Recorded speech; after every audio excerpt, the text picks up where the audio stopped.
In this video, I will show you how to take full-size screenshot in Google Chrome. If you do have any questions or comments regarding this tutorial, feel free to drop that down in the comment section down below the video. And with that being said, let's jump straight into it. So here we are, as you can see, on Google Chrome. So what I'm going to do is come across to my website, which is techtutortutorials.com.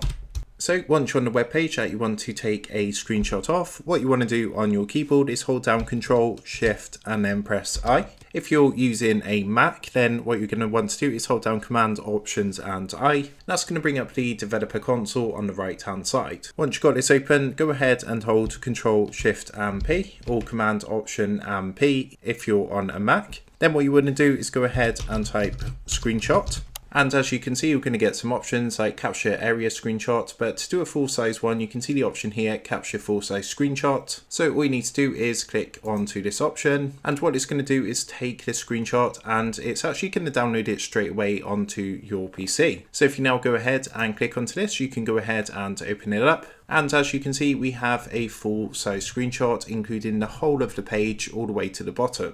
So that is how to take full-size screenshot on Google Chrome. With that being said, I hope this quick tutorial did help you out today. And if this did help you out, I would really appreciate it if you was to consider dropping down below the video, leaving a like and also subscribing to the channel. With that being said, I just want to take a minute to thank you guys for watching this quick tutorial, and I will see you in the next video.